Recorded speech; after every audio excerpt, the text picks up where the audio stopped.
craft, and installation. And his work often explores ecological interconnectedness through imagery inspired by rhizomatic networks, organic cells, wildlife, minerals, and elemental patterns. Grâce à la technologie XR et à l'animation, il conçoit des installations immersives qui éveillent notre conscience écologique et sensorielle. Parmi ses récentes réalisations, on compte des œuvres d'art public créées avec Steps, Chinook Blast et le Nightlight Festival. En 2023, il coproduit un cabaret expérimental dans le cadre de la Biennale Live à Vancouver et a exposé au 𝗪𝗏𝗄 Media Arts Festival organisé par 𝗵𝗏𝗄 Gallery and Production Society.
Wow, that was excerpts from Immersive Pieces by José Macasinac.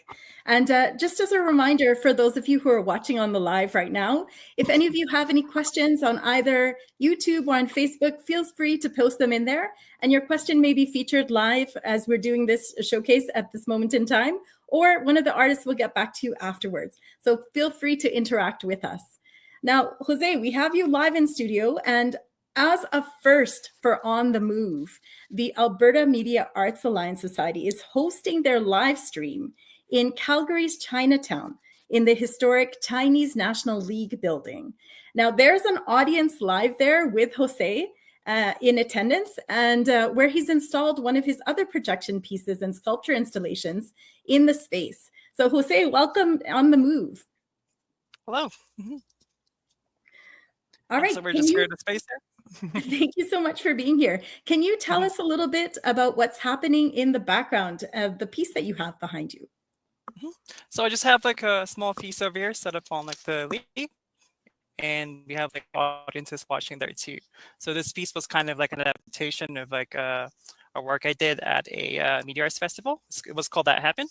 And like the way I kind of like, best way I could explain it, I was thinking of like, what was the universe be if it was kind of like a huggable thing or like a mascot? And what I came up with was some kind of like really soft inflatable, and it has like, it's pretty alien, but it kind of glows a little bit because of projections. But it's over here in the space, and folks are welcome to touch it and hug it. So there is an audience live with you right now. Is that correct? Yes. Yeah, there's a couple of folks over here too. So I just gotta turn the computer around. There's folks seating over there. It's a bit of a player on both sides, so yeah. That is so amazing. Zia, you had a question.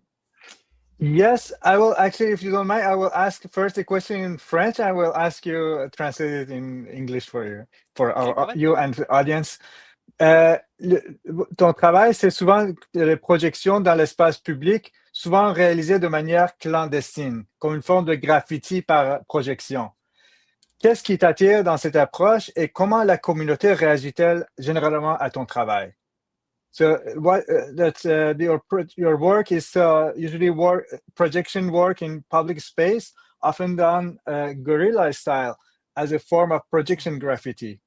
What draws you to this approach, and how does the community typically respond to it? I think so. There's kind of like a mixed response to that too, because I'm accessing in a public space. But one of like the first reasons why I'm kind of like doing like all these guerrilla kind of like projection mapping is also, it's kind of like I'm kind of like trying to learn, I guess, in my practice, like some kind of like decolonial practices. So kind of like, so when I take these arts things that are kind of like, it's pretty much because I'm using light, so it's immaterial. So it's nothing that there's no ownership related to it. So I can just mediate it to like a technology. So we're bringing it to like public spaces, kind of like a question of like who kinds of own like these spaces and what can we kind of present there. So it's kind of like easier to access some kind of like work, and then it's easier to collaborate with folks in the community because it's readily there. So it's not like something that's kind of like maintain, it stays there, like for example, like 24/7. But then again, of course, we are working with light. So a lot of times, a lot of the things that I do happens at the nighttime. So it's really just kind of like a question of like access to art, and then like there's also the question of like where to show these things. And most of the time it's like either if I'm working on a festival or like with community members, a lot of times it happens just like even in like public spaces, kind of like a transitory spaces within like the bike routes, and there's like a lot of like empty facades that they're dark at night. And I think there's something cool when you suddenly see some like lights emanating or like animations of spirits coming out of the middle of nowhere, and then you're on your way home. And I think there's like a feeling there that's kind of like magical. It's kind of like why I kind of do it. Wow. And do you do it like any places, or how you choose the space, like, or? It depends, because like usually it's I work on like the animation the same day when I'm presenting them at night. So whichever, like I just really just go around town, and whichever gives me like the kind of the opportunity where it's nice to show. I mean, of course, I don't shine it on like people's houses because sometimes people are asleep late at night. But like often the times, if I find like empty lots where there's dark spots or like just open walls that's nothing happening, it's kind of interesting to change the space for a little bit.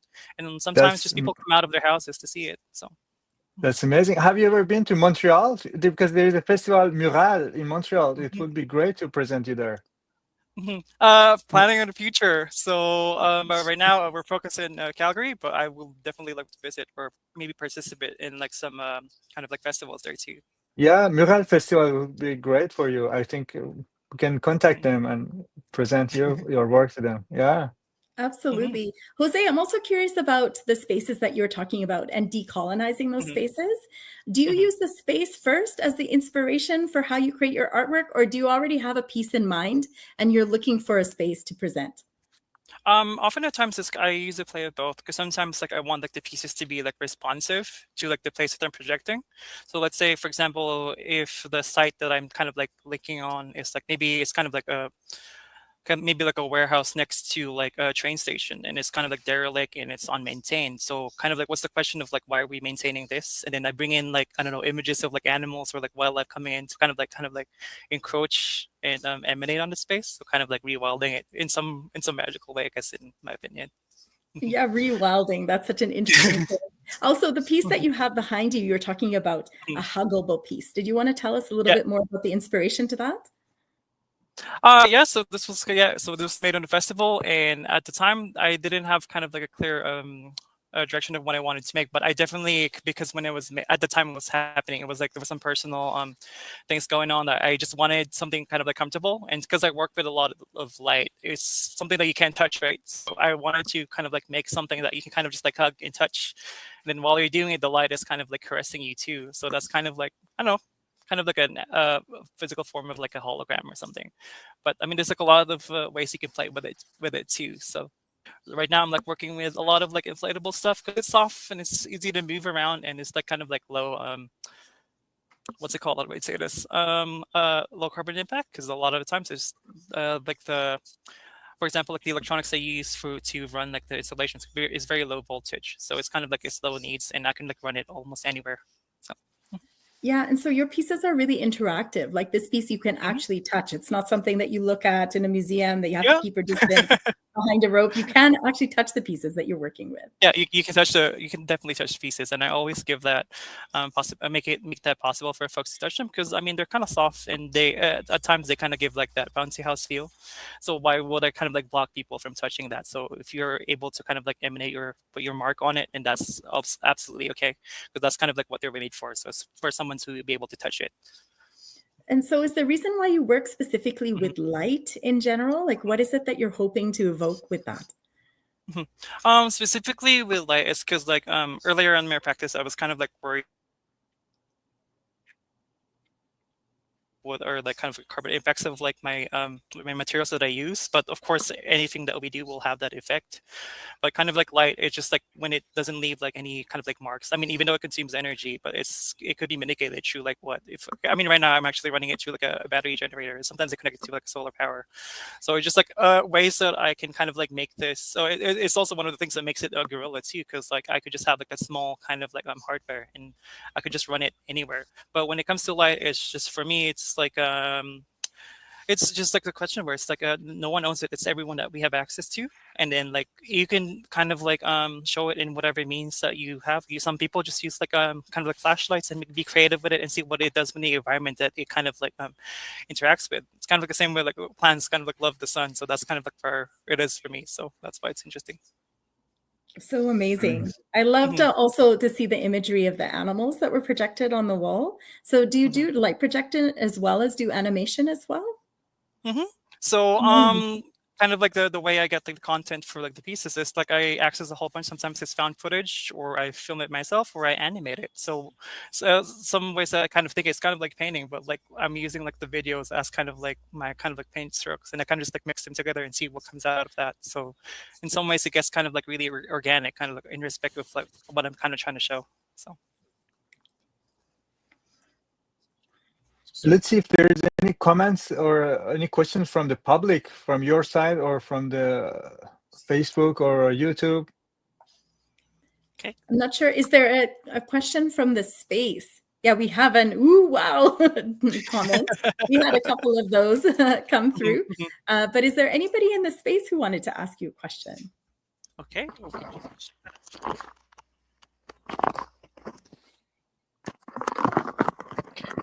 We'll just wait for the delay. Sorry. Yeah, so since this is a first for On the Move, we do have a bit of a delay between what Jose is experiencing in the space that he's in, and then also what we're experiencing here in the live. But thank you so much for sharing with us. And if any other questions do come through, then Jose would be open to answering these questions online for you in the YouTube. Please do get in touch with Jose if you're interested in having Jose come to your city or your town to present one of these guerrilla light installations. And if you're in the Calgary region, please go out and check him out, see what's going on. Thank you so much for being with us, Jose. Merci beaucoup, José. Merci. Après cette performance immersive, nous changeons complètement d'univers sonore, place à la délicatesse et la puissance de la musique traditionnelle chinoise avec une artiste remarquable présentée par le festival Axiasi, 𝗔𝗍𝗁 Wang. So 𝗔𝗍𝗁 is a 𝗁𝗍 specialist, which is an ancient Chinese sitar, which is over 2,000 years of history. 𝗔𝗍𝗁 graduated from the Wuhan Conservatory and is a council member of the Zhejiang Provincial Ethnic Orchestra. And based in Montreal, she has performed at major events such as COP15, the Mid-Autumn Music Festival at the Botanical Gardens, and the Belt and the Road concert at the Afro Musée. She's also a dedicated teacher leading the Gojeng ensemble at the Fu-Huang-Xuan Huaqian Temple and teaching traditional music at the Confucius School of Montreal. Aujourd'hui, elle nous offre 2 pièces pour Gujeng solo, Yi Dance Music de Huiran Wang, une pièce vive et festive pour Gujeng inspirée des danses traditionnelles du peuple Yi, avec des rythmes rapides et un style énergétique.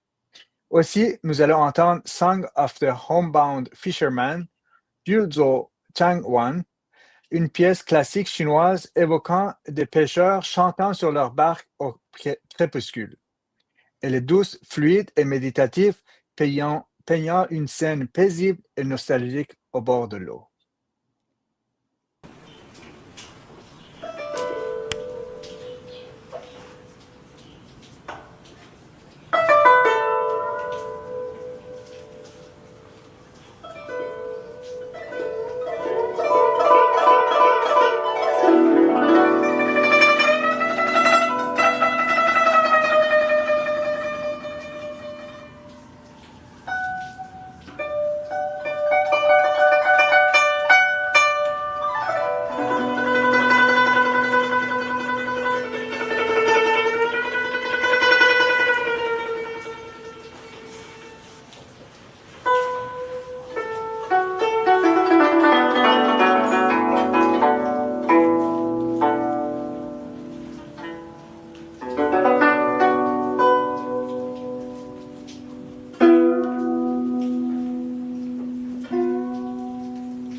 Wow, quelle performance mémorable. Je me rappelle très bien de cette performance. C'était dans le concert garage. Chez moi, j'organise des concerts de garage depuis une dizaine d'années. Et c'était juillet 2023. Il y avait un gros orage pendant cette journée-là de juillet à Montréal. Et on ne savait pas si on allait faire le concert ou pas parce qu'il pleuvait beaucoup. Mais finalement, on est allé en avant avec le concert et c'était vraiment une performance très mémorable. It was an amazing performance, Jojo. I remember very well this concert you did in Garage Concert. And it was very nice that you can join us here now and talk us about this piece. And can you talk us about your instrument? Oh, okay. Hello, everyone. My name is 𝗁𝗔 and my major is 古筝 performance. 古筝 is a traditional Chinese instrument. It has begun in Qin Dynasty and it has 2,000 years old. Usually, we need to play it, put on the nails on the finger and percussive strings.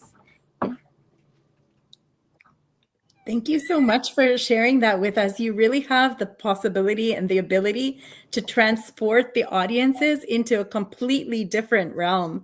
It was very beautiful to watch you play as well as to listen. Now, obviously, we saw you with our 𝗂𝗄 here performing live in space. So you do collaborate with other styles of music as well as other instruments. Did you want to talk a little bit more about that? Yeah, during my stay in Montreal, I have cooperated with piano musician, violin musician, and dance. In addition to cooperation with Chinese national instrument, I have also cooperated with instrument from other countries, such as African instrument and Iranian instrument. So when you collaborate with these other instruments, do you always stick with the classical style or do you do things that are more modern as well? Yes, the tone of the 古筝 is very rich and it can 相接不. It's not limited by the tone. By adjusting the difference of the tone, it can play a variety of styles of music, such as traditional, classical, jazz, pop, and so on. Okay. Amazing. And so, I have. Okay. Yeah, sorry, I'm just going to ask one more question about the instrument because you're talking about the thumb. So does the tone change when you play with different styles versus the classical style? Yeah, like in general, 古筝 it play with the 𝗂 tone of the 𝗂, and I can change the tone like F or like G, so I can play different style music. Okay, that's amazing. Jojo, I want you to talk a little bit about the second song, the 𝗂𝗄 𝗀𝗄. It's a fisherman song, no? Yeah. And during the concert, do you remember it was raining a lot, and so it evokes this water and the fisherman. Can you talk about this piece? Oh yes, I remember at that time it had just experienced a typhoon in Montreal, and it was still raining outside when I played 古筝. So with the melody of music and the sound of rain were intertwined. So I at that time I feel atmosphere is wonderful. It's feeling so good. It's so comfortable when I play in the 古筝 and listening the rain. It's so beautiful at that time. Wow, it was very memorable concert actually. Yeah, exactly. Yes. Yeah. Did you also want to share a little bit about the collaboration that you did with 𝗂𝗄? How was that? Because 𝗂𝗄's style is quite different than yours. So how did you feel playing together? Yeah, 𝗂𝗄, he is an experienced musician, and that was our first time to cooperated, and he is solo. He just solo at that time. It's so wonderful. I think he has so many experience, and he give me many power. When I play solo, he participate. He give me support in the heart. I feel also comfortable with him. Yeah. Thank you. It was very spontaneous because it was the first collaboration together, and it was very magical that moment. Yeah, I'm very happy. magical. Yeah. Thank you. Thank you. So, for those of you who don't know, also, Zia, did you want to explain where 𝗔𝗊 is right now? I'm not sure. She lives in Montreal normally, but now she's in China for a family trip. So we are very happy that you join us now. It's a very early morning actually for you now, and thank you for taking the time. And so for those of you who are out there, you know that 𝗔𝗊 is available to travel across the world to come and see your space and your location and to attend your events, to play with you or to collaborate with you or to also work with you. 𝗔𝗊, do you have other words that you'd like to share to our audiences tonight? Pardon? Sorry. Do you have the last word to share with the audiences? One more thing you'd like to tell everybody? Yes, like the show which I play is a classical music in China, but also I will creative other skill of the music with the cooperate other musician. I want to have some new piece of the music will give friends. Yeah. Amazing. Thank you so much, 𝗔𝗊. Thank you. Yeah. Thank you. Thank you so much. And again, we are here at On the Move, which is a Canadian arts network and a festival 𝗪𝗪𝗇 showcasing different artists from across this territory known as Canada. For those of you who just joined, I'm your English co-host, 𝗪𝗵𝗵, and we've got here Zia, who's with us as our Francophone host tonight. So we are going to go on to our next piece of the evening, which is a striking performance from Edmonton, presented by the Canadian Arts Network. 4 artists have come together to create this piece, combining martial arts, Chinese calligraphy, live music on the 𝗏𝗏, which is a Chinese harp, and traditional drumming to create a mystical world where ink and movement guide the fate of a wandering soul. Intitulé Au Return, 𝗏𝗏 Cette œuvre collaborative nous plonge dans l'histoire d'une âme perdue en quête de repos, entre frénésie, rituel et poésie visuelle. La performance est signée par 𝗏𝗏, artiste martial et coach de cirque, 𝗔𝗊𝗁, artiste passionné de 𝗏𝗏, Paul Jiang, urbaniste et calligraphe, et Vanessa Zhong, batteuse principale et cofondatrice du collectif 5 Elements Drum and Lion Dance Crew. Préparez-vous à vivre une expérience immersive où l'art du geste et celui du trait s'unissent pour évoquer la puissance de la mémoire et du passage.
That was O Return by Herman Lau, Xiaxia Yong, Paul Jiang, and Vanessa Wong.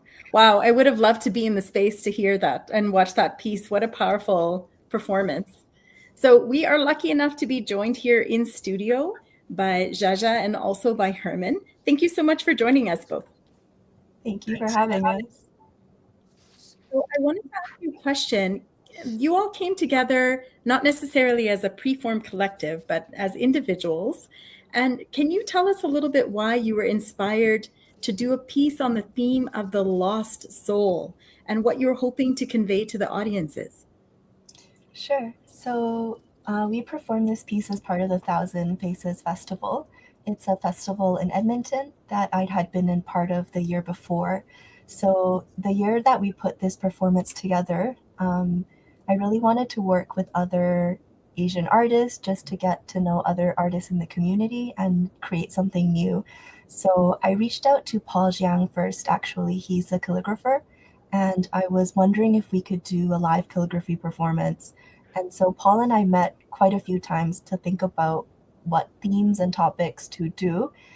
And we were really inspired by a Chinese song cycle called the 𝗔𝗿𝘁, in which there's a part of it that is called the Great Summons. And there's kind of a part that talks about the line that Zia said, 𝗁𝗵𝗁𝗵， which is essentially like asking a soul to return. So we were really inspired by that. And then that's when we invited Herman and Vanessa to come in. And we really developed this theme together, but it was really inspired by that poem.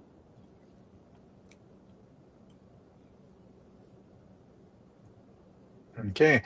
May I continue with another question? Yeah.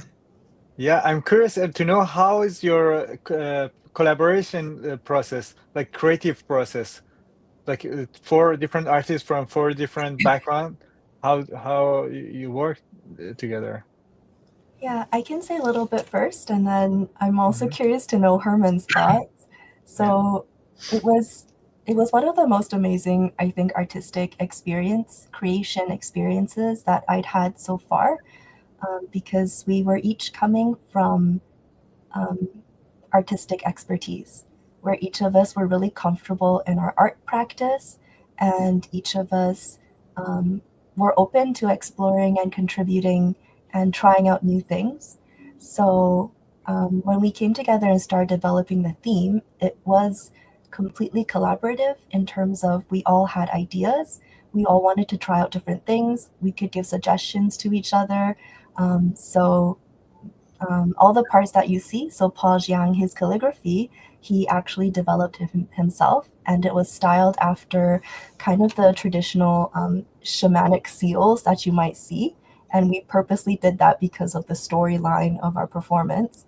And then Vanessa on the drums, she kind of came up with her drum solo in the middle, and she was really excited to be able to do that.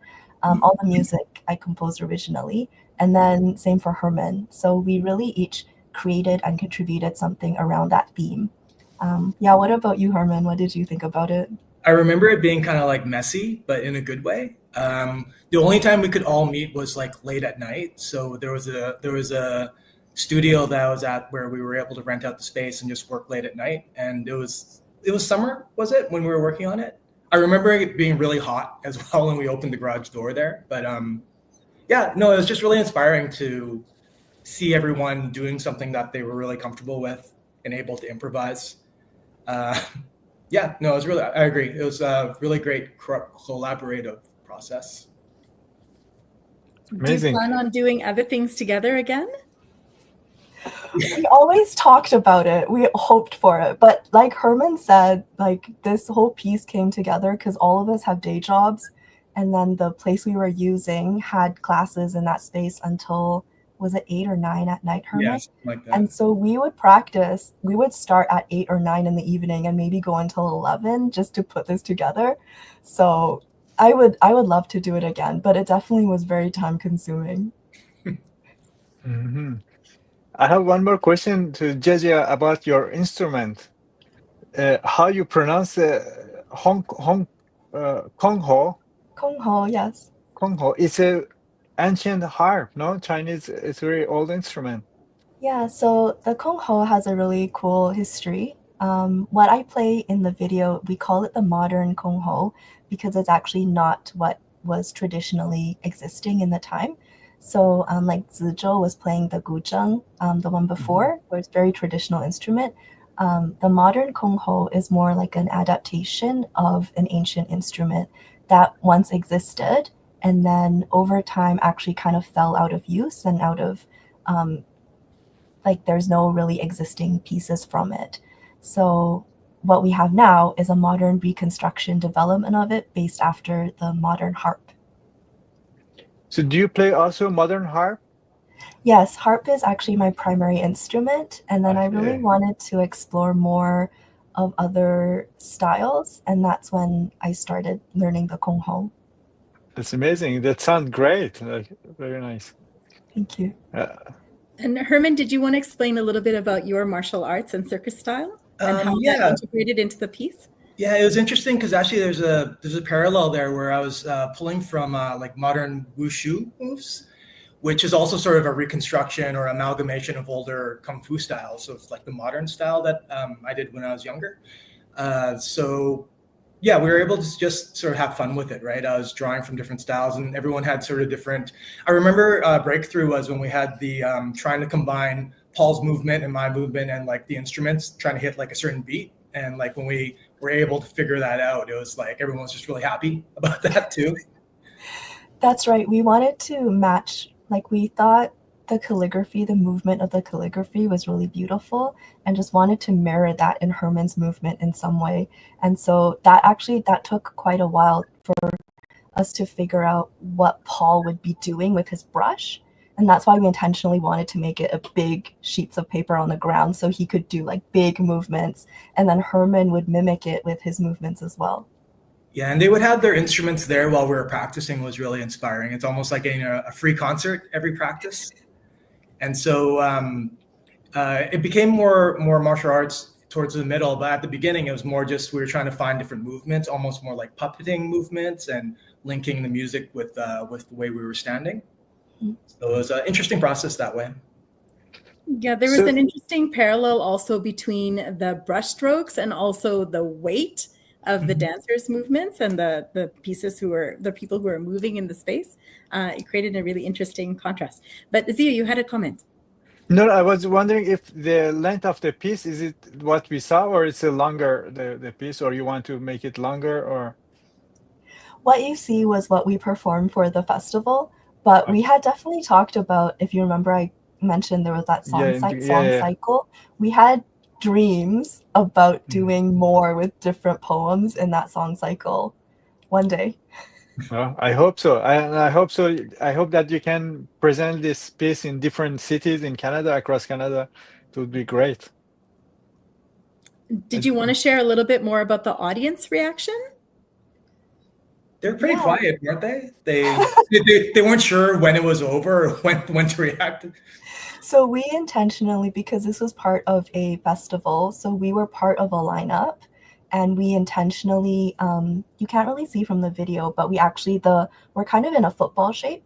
So the audience is on either side, and then the 𝗏𝗏 is here, the drum is here, and then what's happening in the middle. And so we intentionally wanted to start it right in the space. So the audience actually were led out of the space to a different performance at the time and then brought back in right into, so I believe I was already playing when they came in, and then they just had to sit down. Like the lights were what you kind of saw at the beginning. So they were thrown right into it. And then you'll notice at the end as well, at the end, Herman just walks right out. And then that's it. Like we just sit there. So the audience definitely, we actually performed this for 2 nights.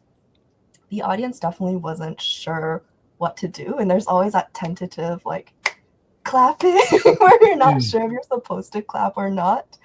But I did hear some feedback from people afterwards, and there were quite a few people who said it was definitely the highlight of the festival. So it was really encouraging to hear that.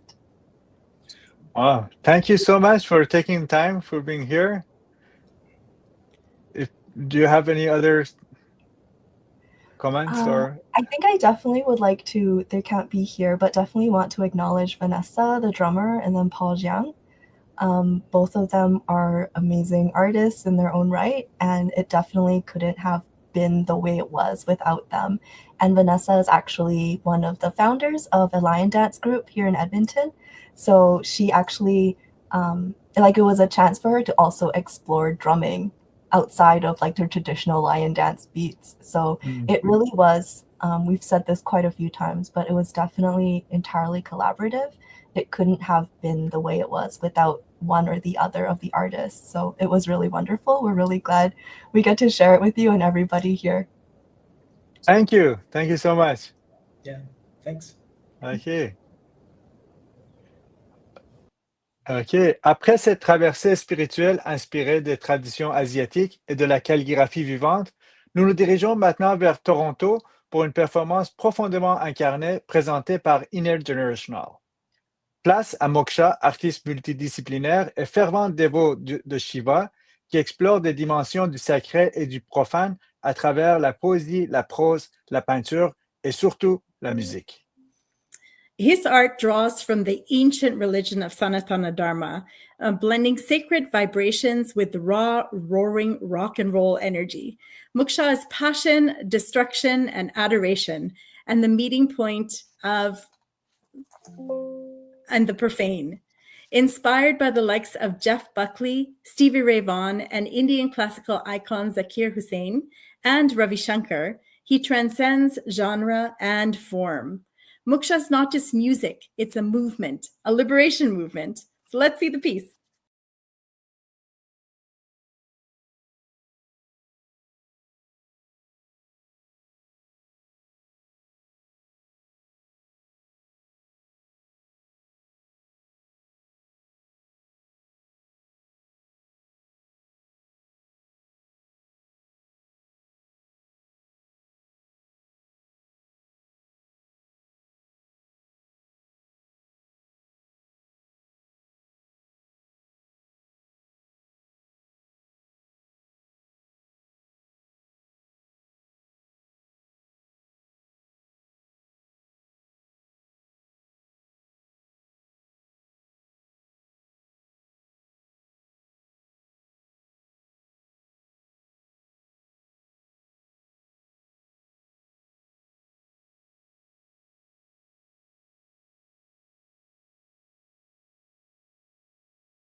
The mind has a million desires.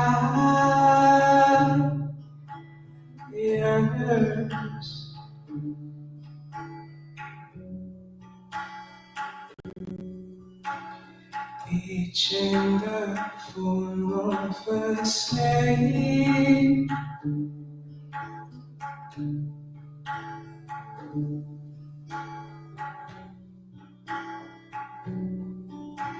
You rest your head on 1,000 cold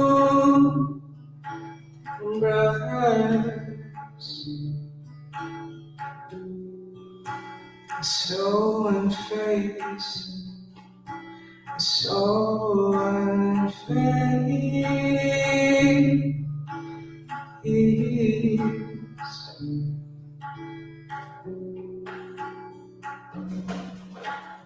Power without balance fall,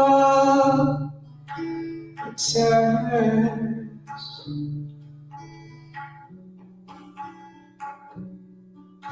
A feather that weighs down a bird.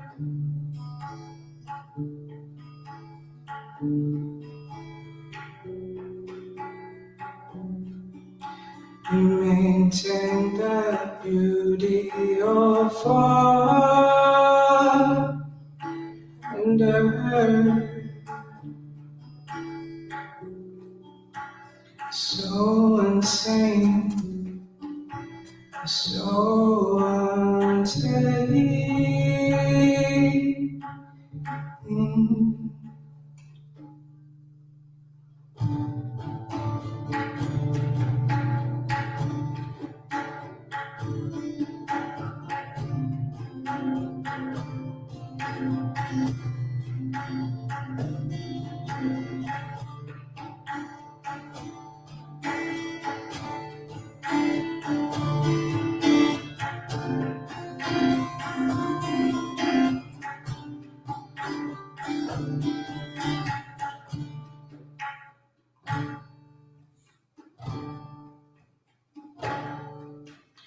𝗏𝗏 𝗏𝗏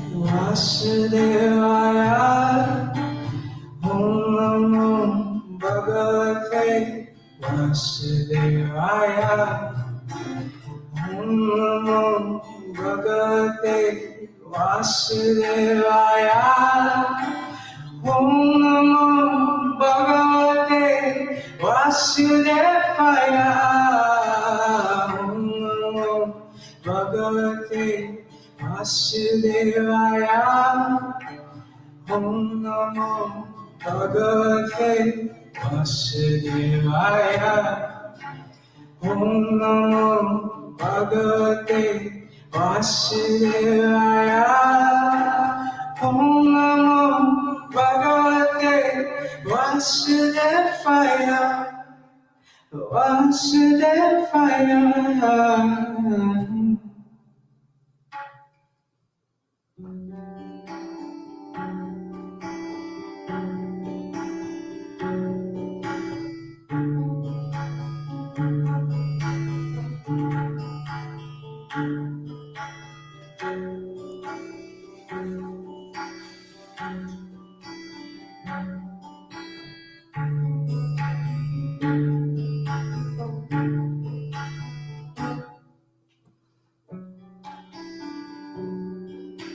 Ten different forms of your essence.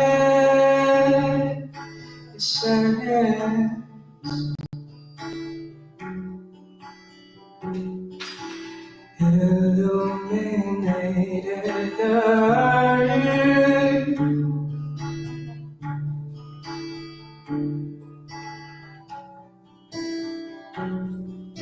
You teach us that goodness is safe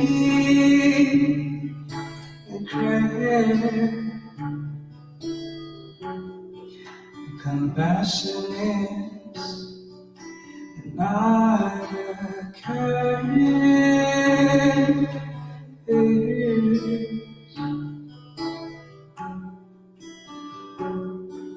You sleep in a peaceful milk ocean.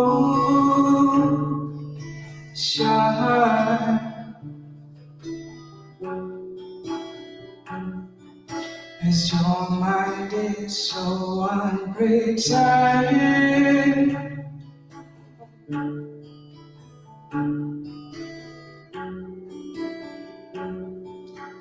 Garuda carries you swiftly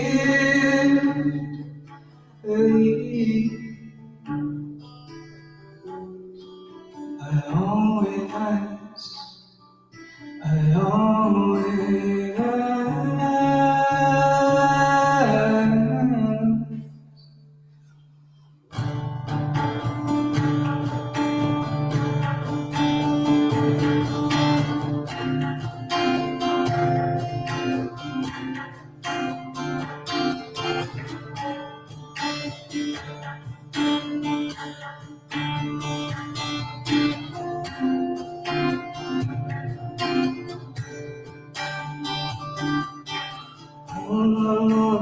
Bhagavate Vasudevaya. Om Namo Bhagavate Vasudevaya. Om Namo Bhagavate Vasudevaya. Om Namo Bhagavate Vasudevaya. Om Namo Bhagavate Vasudevaya. Om Namo Bhagavate Vasudevaya. Om Namo Bhagavate Vasudevaya. Om Namo Bhagavate Vasudevaya.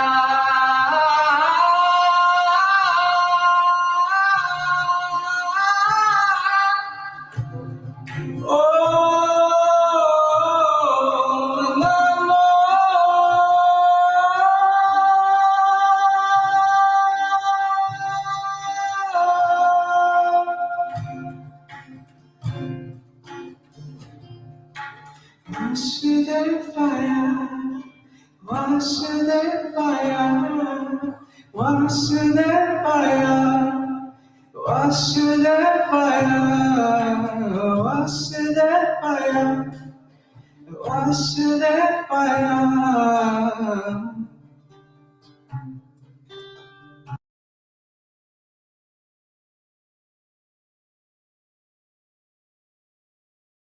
So, deep inhale. Om Namo Bhagavate Vasudevaya. Om Namo Bhagavate Vasudevaya. Om Namo Bhagavate Vasudevaya. Om Namo Bhagavate Vasudevaya. Vasudevaya.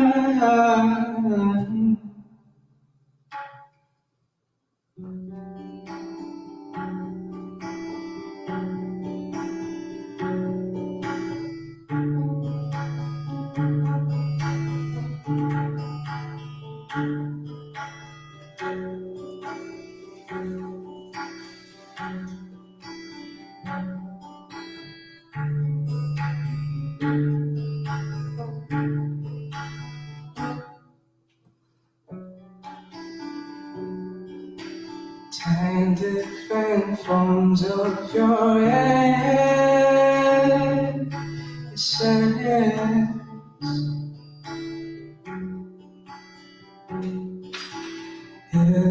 Illuminated the earth.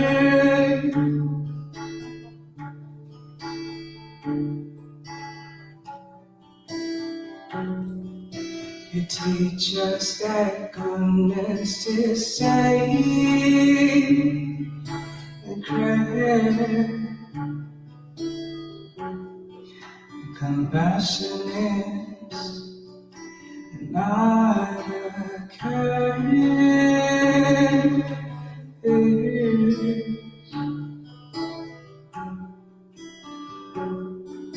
Sleep in a peaceful milk ocean.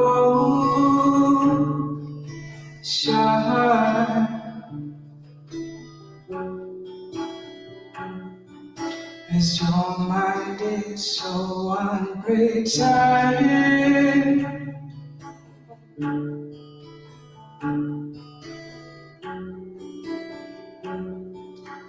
Garuda carries you swiftly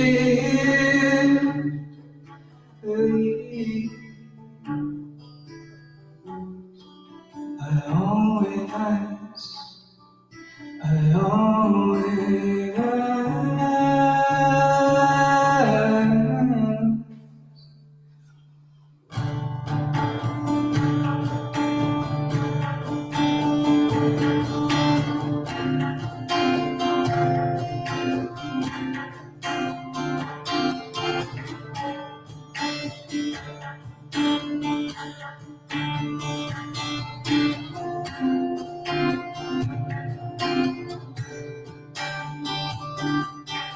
Om Namo Bhagavate Vasudevaya. Om Namo Bhagavate Vasudevaya. Om Namo Bhagavate Vasudevaya. Om Namo Bhagavate Vasudevaya. Om Namo Bhagavate Vasudevaya.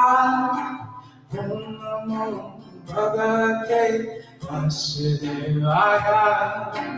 Om Namo Bhagavate Vasudevaya.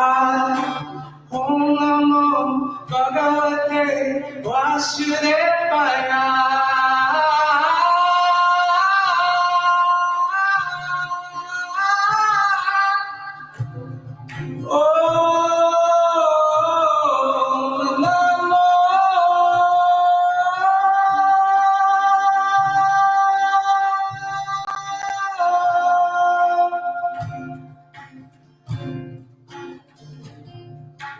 Vasudevaya, Vasudevaya, Vasudevaya, Vasudevaya, Vasudevaya, Vasudevaya.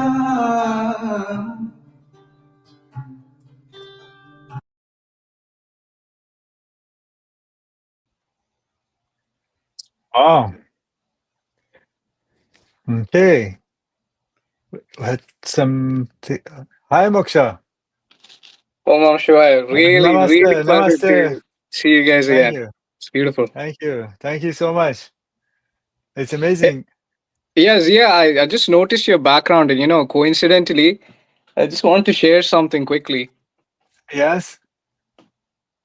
Oh, wow.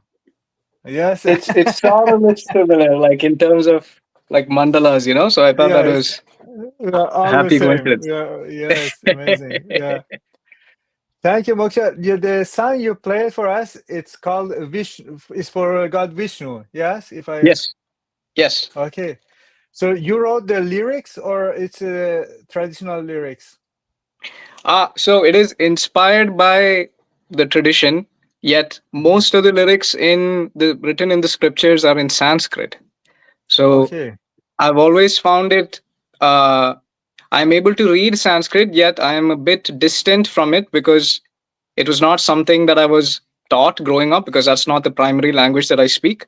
So I decided to sort of do a reinterpretation of the scriptures using English. Wow. But you still you say you can understand Sanskrit a little bit, or you studied? Yeah, yes, Wow, because that's amazing. it was a course we had to learn in high school for you had the option to Okay. choose between Sanskrit or Hindi. Oh, wow, amazing. And another question I had, you have training in classical Indian music also? No, I do not. I'm just Okay.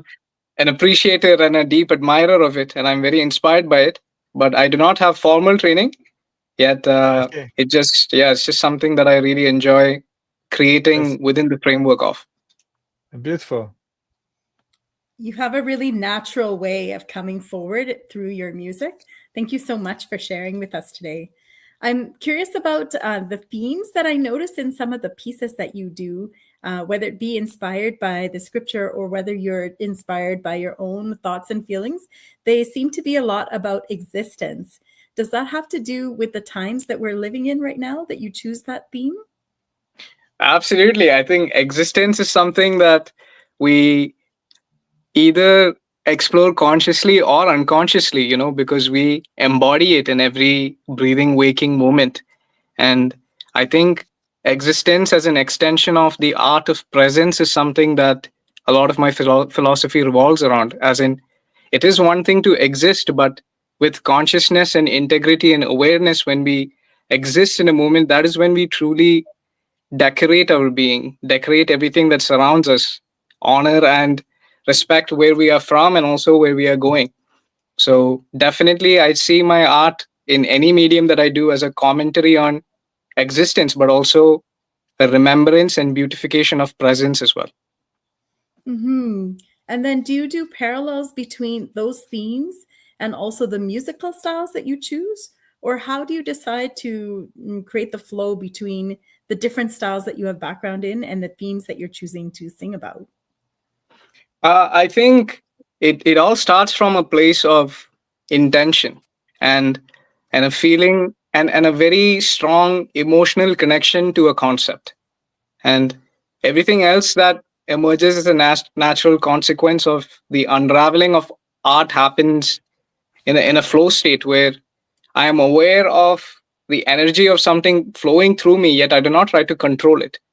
It's about a certain balance between awareness and surrender, where there is no intention for me to arrive at a fixed outcome, but to genuinely be curious and see what emerges onto the canvas of the current moment. So yeah, I feel like that sort of answers the question. Yeah, no, definitely. I mean, you spoke about presence. Do you find that the tabla is something that helps with that presencing? Absolutely. Rhythm, like rhythm is such a foundation to everything in the way that we speak, in the way that we move. I like to call the heart the natural metronome of the human being. Like there is rhythm within us, and based off of how an experience is affecting us, the rhythm of our heart changes. Like that has always been a fascinating concept to me ever since I was a child. Like there's something that just pulsates within our being, and who put that in there? It's so fascinating.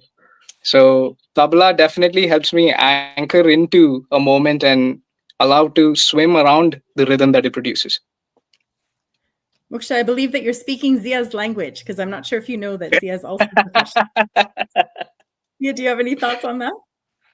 No, but I was curious about the tabla, because usually the tabla is the tuning is to the sur, the first, the sa, the main note. And in your recording, I was curious at why you choose to tabla to be tuned to another tone. Yeah, so the way that performance or that collaboration between my dear friend who was playing tabla in the video, that also emerged in a very spontaneous way. We had met once before at another event that I was performing at, and quickly through some sort of serendipity, we started playing. We decided to just have a jam session together, not thinking too much about it. And everything that has emerged after that has been a consequence of complete improvisation. It's based off of how are we feeling in that moment. And I take care of what I'm performing in terms of vocals and guitar, and which is subject to change based off of the emotion of that moment. He does the same with the tabla, and every performance, despite the theme being similar, turns out to be very different. And that's something I've loved to explore, the organic emergence of spontaneous art. So is it predominantly the tabla that you collaborate with, or are there other instruments as well? I'm never opposed to collaborating with any instrument, like I love playing with other singers. I've had the opportunity to have a dancer interpret the music as well. And I've even played with certain flute players. But I've noticed that tabla definitely has a very significant musical signature that I really enjoy collaborating with. And is there any other final thought that you wanted to share with our audiences today?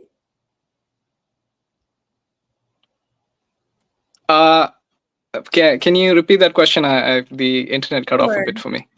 Is there a final thought that you'd like to share with our audiences today? I'd like to share that in embodying authenticity, integrity, and connection to the uniqueness that you embody as an individual, as an artist, as a citizen in society, as a human being, when you allow that feeling to emerge in its completeness, there is a beauty that is irreplaceable that exists within you.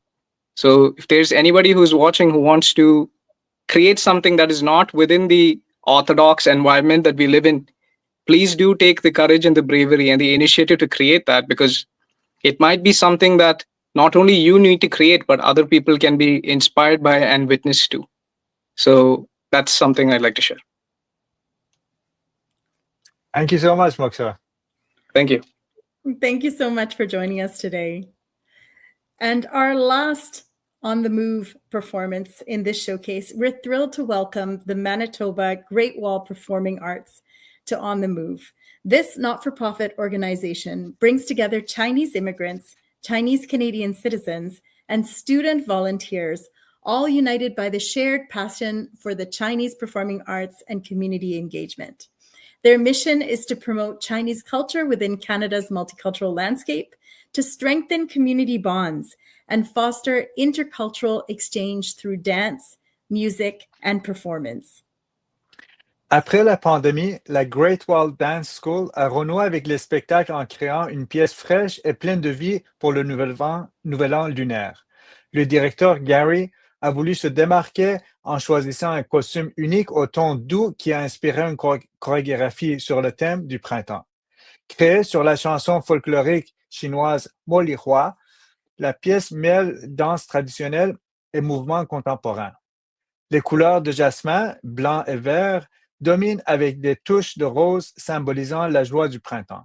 Les mouvements évoquent des esprits de jardin en fête. Regardons maintenant 𝗏𝗏, chorégraphiée à distance par Julia Zhou et Winnie Pan. La pièce a été présentée en collaboration avec l'Orchestre symphonique de Manitoba et a reçu un accueil chaleureux du public.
Welcome back. That was 𝗪𝗹𝗶 by the Manitoba Great Wall Performing Arts. We're lucky enough to be joined here by Julia. Welcome, Julia, to On the Move. Hi. Hi. Oh my God, I almost tearing out. Yeah. Thank you so much for inviting us to be here. Yeah, no, and thanks for closing out the On the Move with us today. Yeah. So I am really curious because as I understand it, this piece was conceived with the costumes first and then the choreography second. So how did that come about? Yes, that's actually a super funny story behind it. Is actually everybody knows during the pandemic, all the dance schools, art schools are so bad, experienced very bad during that period. For us as well, we canceled everything, no performance, no classes. We tried so hard because we are a non-profit organization. Lucky for us that most of our team, the students still like to join our class online. So we really expect one day we could back to in-person show. So finally, we had this day, and Gary just called me because I already moved to Calgary during that time.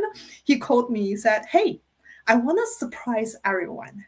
Because it's still during the Chinese New Year time, it's still very cold in Winnipeg. Everybody knows how cold Winnipeg is. So he wants to have people to celebrate the spring, even though there's no flowers shown up, no green colors, all gray and white.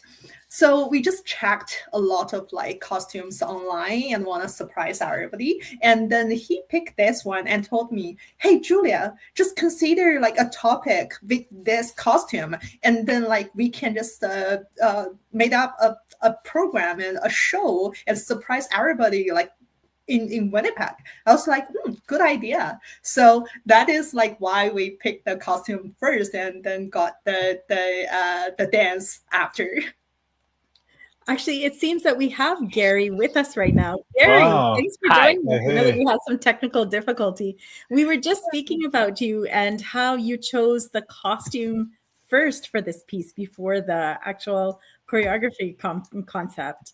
Did you want to say a little bit more about that? Sure, because I was thinking, because always we have the traditional Chinese costume, and year by year, so kind of people maybe a little bit tired.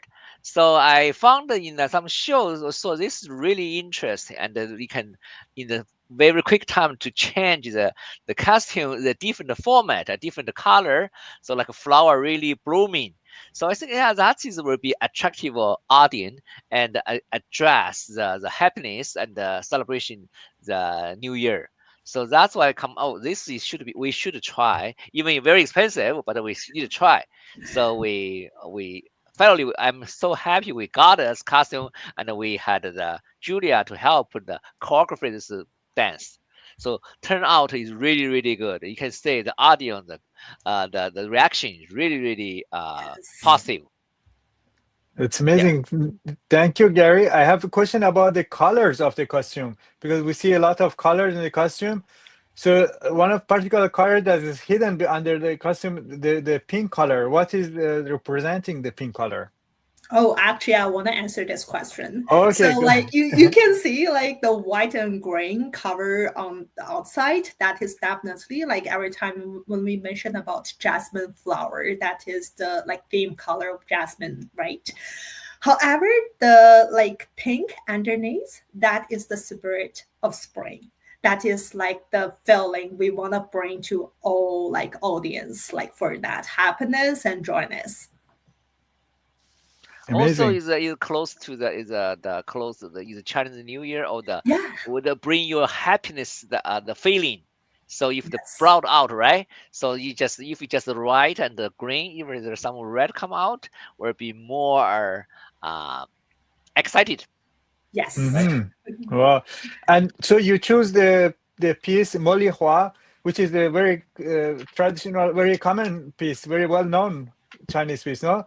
Yeah, that's true. It's the most famous. I played, honestly, actually, I played it in China a few times in China, so everybody loved it. Everybody knows this 𝗪𝗹𝗶, which means jasmine flower, no? Yes, that means jasmine flower. So you choose this music for this performance. Yeah, it is. Actually, another reason we want to choose this one is like the first time Gary reached out to me and mentioned like we were invited by Winnipeg Symphony Orchestra. So like we want to pick up like one song like that most everybody knows like, oh, what that is, and that's stand by like Chinese culture for that. So like what's your experience as well? Yes, it's very well known song. So the recording we hear is the Winnipeg Symphony Orchestra who's playing the 𝗁𝗶𝗁. Yeah. Is it? Yeah, wow. So basically, the 𝗁𝗶𝗁 is kind of the icon of the Chinese music. If the music is come out, everyone knew that's from China. So that's a lot of reason, right?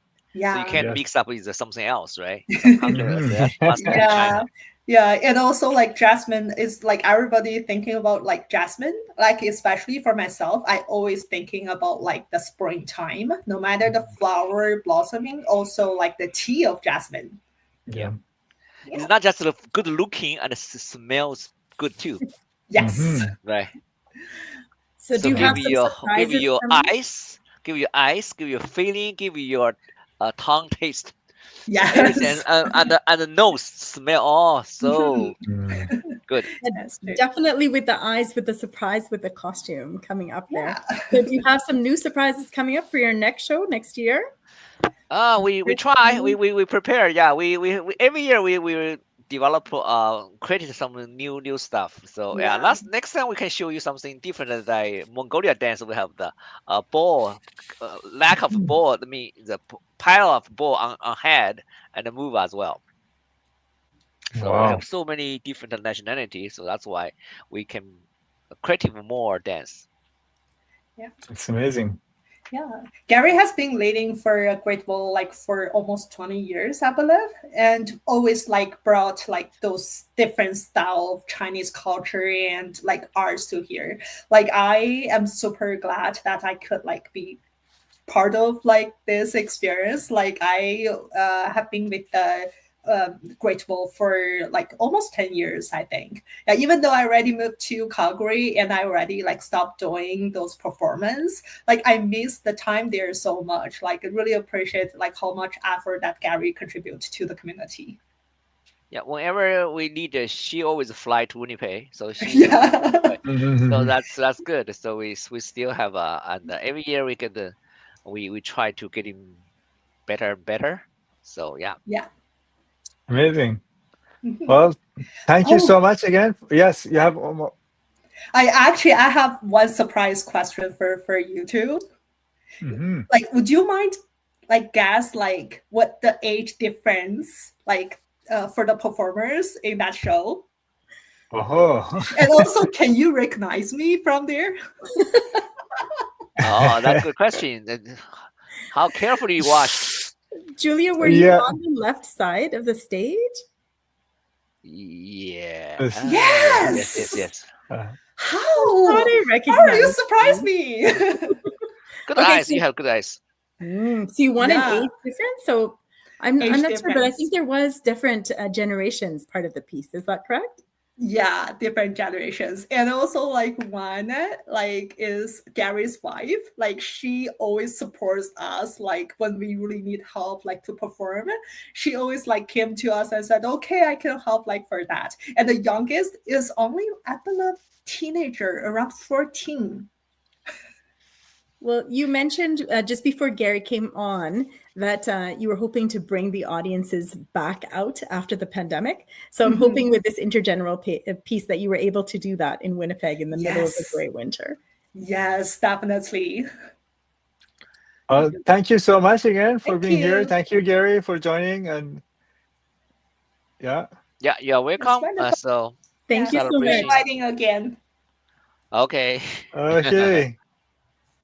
Donc, voilà, c'est déjà la fin de cette édition en mouvement. Merci infiniment à vous toutes et à tous d'avoir été avec nous ce soir. Et surtout un immense merci à tous les artistes, José, Jojo, Herman, Gia, Paul, Vanessa, Moksha, Julia et Gary, et tous les autres artistes de Manitoba Great Wall Performing Arts. Zia, time passed so quickly, don't you think? Yeah, I mean, it went by so fast. We saw so many amazing artists today. Yeah, so thank you to all of the participating performers as well. Thank you on behalf of the Canadian Arts Network and the Festival 𝗪𝗂𝗄, to our partners, the Alberta Media Arts Alliance Society, Intergenerational, and the Asian Heritage Month Society of Manitoba. Merci à 𝗵𝗵 et à toute l'équipe qui était impliquée dans cet événement. And also thank you to you, Zia, as well as all of the keep from the Festival 𝗪𝗂𝗄. Thank you to all of you who are watching. Thank you to Stephen in the background, the stage manager. And if you're watching today or on the replay, we hope that you do reach out to us either by giving us a comment and let us know what you think, or contact the artist directly. We'd love to hear from you. Oui, n'hésitez pas à contacter les artistes ou suivre les pages Instagram ou Facebook ou leur site web pour continuer à découvrir leur univers et soutenir leur travail. Nous espérons que ces performances vous ont touché, inspiré, fait voyager intérieurement comme extérieurement. À très bientôt pour de nouvelles découvertes, de nouvelles voix et de nouveaux élans artistiques. Le mois du patrimoine asiatique se poursuit jusqu'à la fin du mois de mai. Vous pouvez suivre les activités qui se passent dans votre ville. Thank you so much again. Thank you, everyone. Merci tout le monde. Thank you, Farah. Have a good night, everyone. Good night. Bye-bye.